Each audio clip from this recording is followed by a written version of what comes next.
Tired of all who come with words, words but no language. I went to the snow-covered island.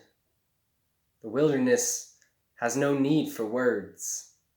The empty pages spread themselves out to all directions. I come across the tracks of roe deer in the snow. Language without words. Tomas Tranströmer, the great Swedish Nobel Prize winner and poet.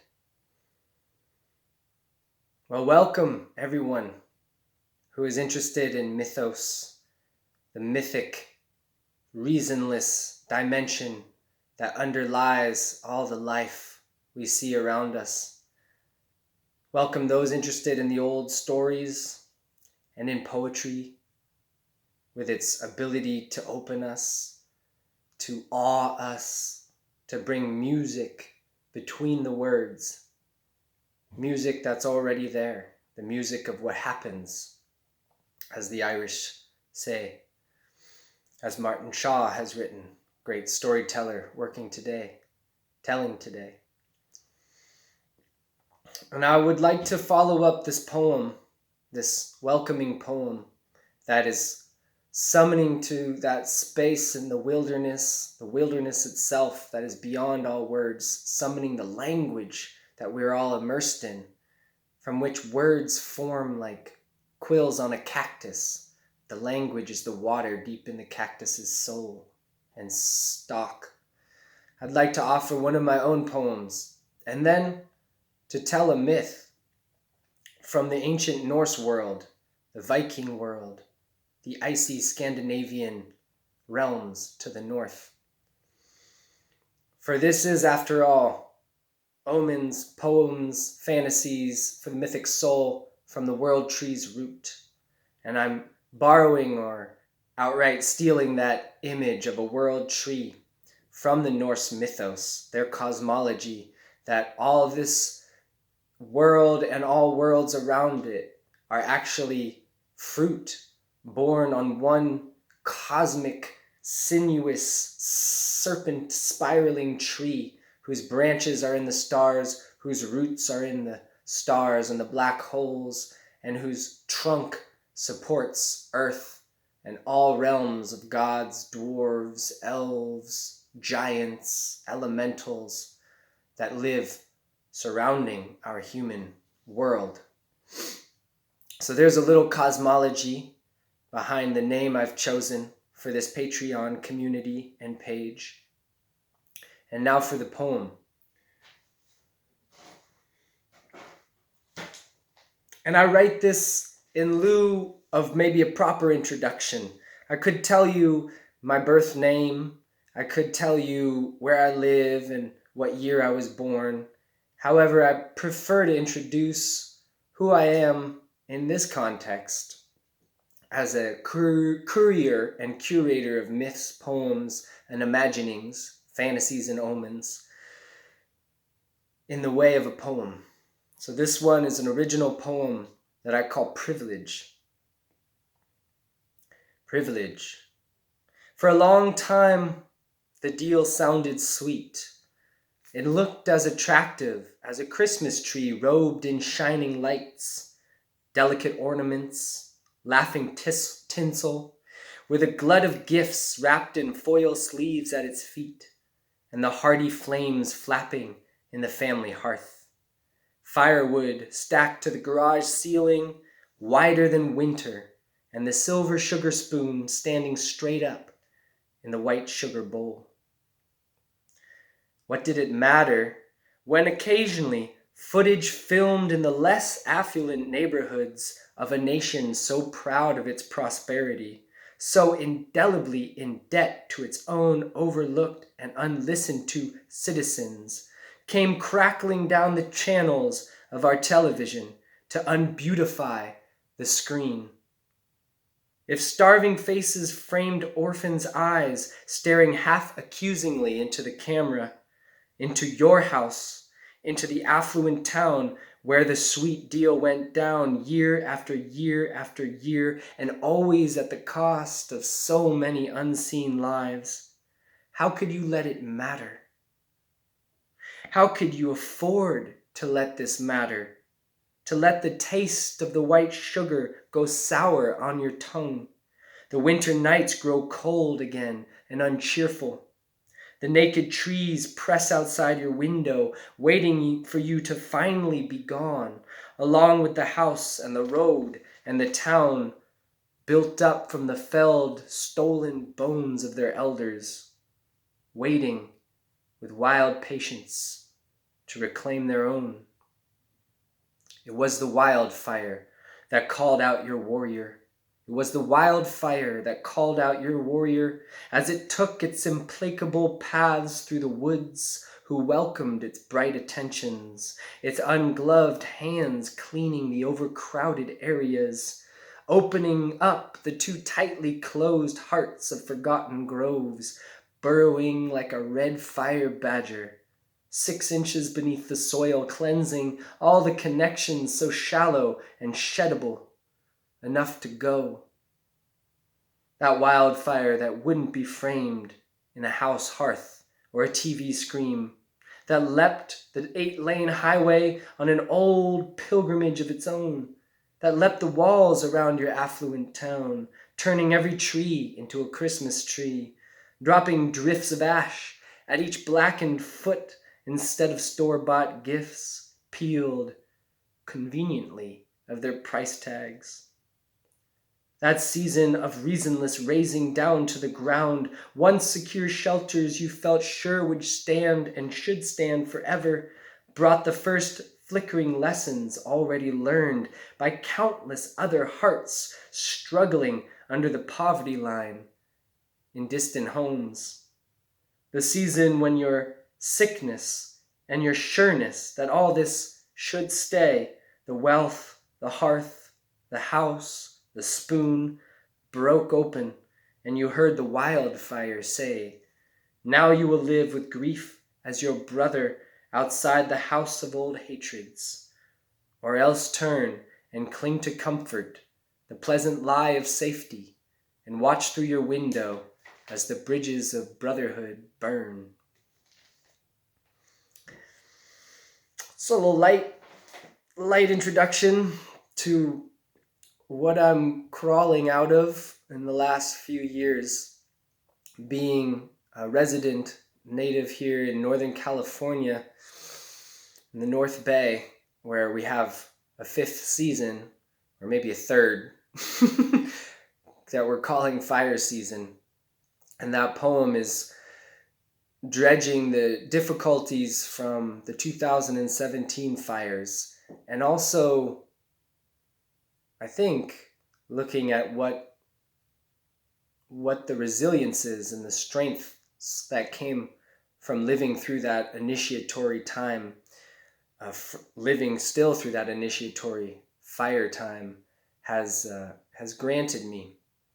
And it was the great East Coast poet Stanley Kunitz, perhaps in defense of personal poetry, of finding one's myth and living it out with unswerving commitment to one's own soul style. He said of poems that in some miraculous and mysterious way, when we go deeply into our own myth, rather than it being a narcissistic exercise that shuts us away from everyone else, we actually uncover the universal core themes that connect us and others to us across and among the whole family of life.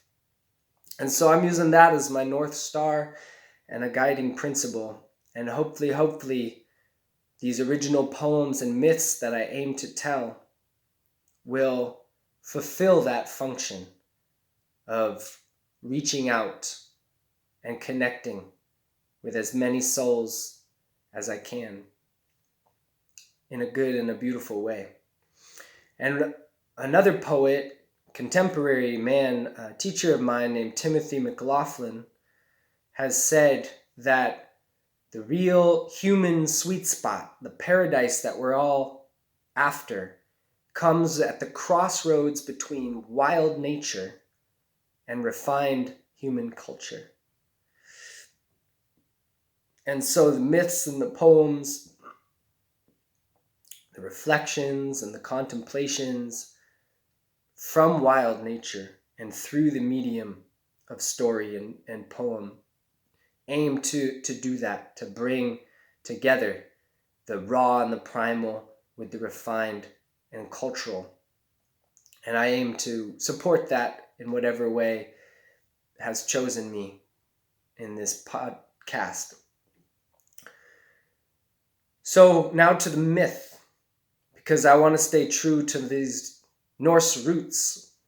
And here at the root of the world tree, what's tingling through the taproot is a little story that concerns the gods Odin, All-Father, king of the Norse gods, leader of them, his two ravens, Hugin and Mugen, the god Honir, Honir, and the half-giant trickster god Loki. And may my telling be true and honoring of those ancient storytellers' myths. So it came to pass that the three gods, Odin, Honir, and Loki, were wandering through Middle-earth when they came to a farmer's lodge. And the farmer put them up and served them supper, but then stood away from the table, turning his face to the fire. And Odin, looking up from a delicious roast duck and full glass of honey mead, noticed that there were tears glistening on the farmer's face. He said, "Good father, good host, what troubles you? For I see that you are distraught. Is there any comfort that I and my companions can offer you?" Whereupon the farmer said, "I'm afraid not. My poor son, my beloved boy, Ragnar, has been selected by the giant Scrimsey to be dinner tomorrow. And Scrimsey is coming in the morning to take and to gobble up my darling boy. This is why I am troubled." And Odin said, "Yes, that's understandable, but please don't be troubled any longer, for I, while there is breath in my body, will not let this be." And at that moment, the three disguised gods changed back into their true forms, and in their radiance, the farmer and his wife and the boy Ragnar and his brothers and sisters all dropped to their knees, while Odin made a pledge that he would do whatever was in his power to hide the boy from the giant's hunger, and if he could not help, then that his companions would do all in their power to keep the boy safe. And so, setting the farmer's spirits to rest somewhat, everyone went to bed.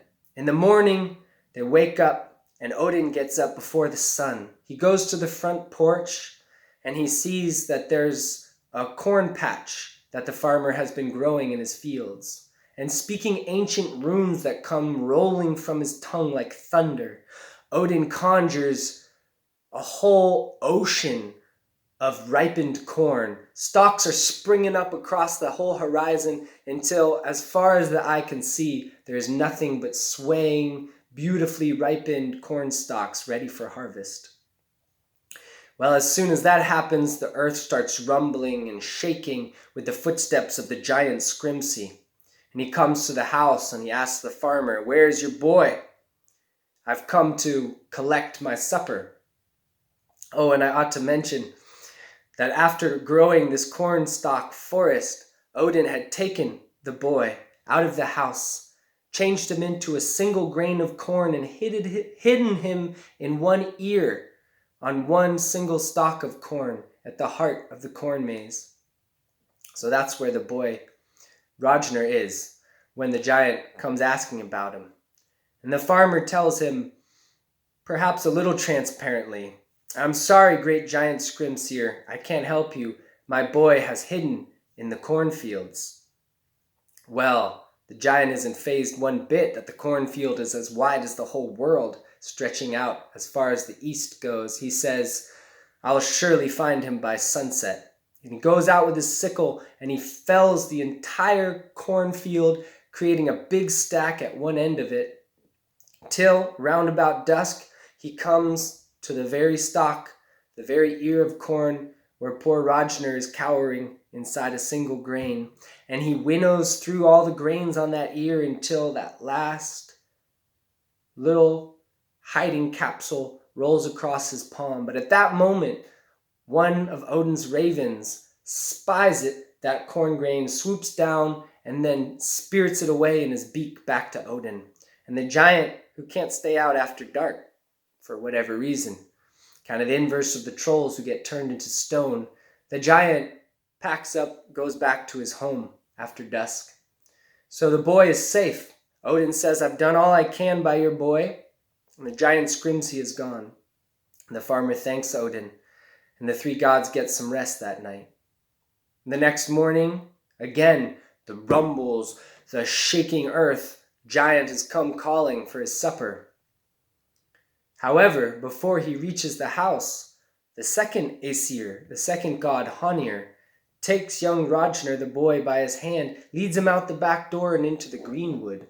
And there he spies two silvery swans, and he hides the boy in a single swan feather on one of those two swans' necks, and then drives them deep into the woods, and turns back for the house, in time to overhear the giant asking the farmer where his boy is, for he's hungry and ready to claim his property. Again, the farmer says, maybe not too wisely, "I'm sorry, he has gone hiding in the greenwood," which sends the giant off stomping through the roughage and the trees, peeling aside vines and looking under every stump and root and stone, sorting out the birds from the beasts, the butterflies from the moths, until at last, round about dusk, he comes to the two swans gliding out on the lake. And though the lake is deeper than many men are high, giant wades out no problem. He swoops up the one swan where the boy is hidden, and he plucks out that feather. And he's just about to swallow the feather whole when Honir, who has been watching at the edge of the woods, summons a wind that whisks that feather off of the giant Scrimsey's hand and blows it back into Honir's possession. And by then it's dark. The giant has to pack up and go back to his hut. Another night passes, wherein the three gods decide to tarry another day, a third day. And on the third morning, as the rumbles and reverberations through the earth announce the giant's coming to the hut, it's Loki, the half-giant himself, who takes young Ragnar by the hand and leads him out the back door and down to the seashore.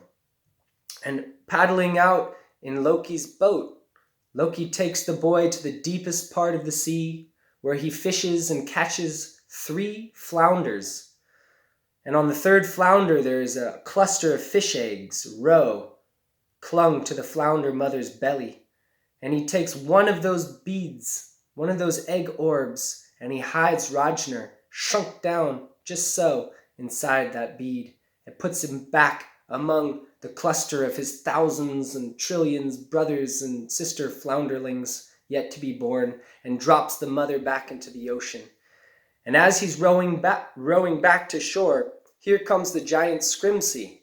And the giant Scrimsey has heard from the farmer that his boy is hiding in the deep blue sea. Well, as soon as Loki sees the giant's boat, he purposefully steers into its course, smashes his own vessel against the prow, and hauls himself into Scrimsey's boat. And he's sopping and soaked and half drowned, and Loki begs the giant to take him back to harbor, back to shore, where he can rest and get warm again. The giant ignores him completely and keeps on rowing into the deep ocean. And he's catching whales and flinging them over his shoulders, and sharks and anemone and bioluminescent eels, and he's searching through all the schools and shoals and coral reefs until, round about dusk, he finds those 3 flounders, and he picks the very one with the eggs under her belly and brings her up and sorts through all the roe in an instant, and comes to the very egg where Ragnar is hidden away. But Loki, who has been watching from the prow of the boat, says, "Oh, caviar, that looks so delicious. I'm so hungry." "Hungry, are you?" says Scrimsey. "Well, I'm afraid you'll have to wait and get your own share. This one's mine." and he's about to pop the caviar into his mouth and swallow down Ragnar, when Loki, who has been watching fierce as a falcon, changes into a falcon in actuality, snatches the boy free and flies with him back to shore. He hits the beach at a place where the sand is suspiciously shifty and wonky looking, and he gives the boy, after he's changed them both back into human shape, an iron stake. He says, "Run with the stake as lightly as you can across that beach, and when you get to the foot of the dunes, plant the stake in the sand and wait by it." Well, the boy goes running with the stake across the sands, and he hears this strange, high-pitched whistling drifting up through the sand as he runs, and he wonders about that. He crosses to the other side and he plants the stake, and here comes the giant Scrimsey, and as soon as the giant sets foot in that patch of whistling sand, he discovers that it is quicksand to his dismay and sinks into a knee. And as he hauls his leg out, he pitches his body forward and he stretches all the way across the beach, bashing his head against the iron bar next to Ragnar at the foot of the dunes and knocking himself unconscious. And so he the giant face plants into this field of quicksand, which wastes no time in sucking him head first down under, till only his two legs are waggling like antennae above the quicksand field. Whereupon Loki, who picks up the giant's own scythe — this is a bit of a violence disclaimer for any sensitive types watching. Myths are kind of grim this way. He goes and he reaps the legs of the giant with the scythe, hacking them off at the hips. And from that day on, it is said that Odin and the other Aesir trusted Loki's counsel, especially where giants were concerned, all the more because of the cunning of his actions that day. So thank you for tuning in and for bending an ear down to this strange, twisty root that routes to the crown of the world tree and passes through its core and somehow aligns all the worlds along its twisty vine. Till next time.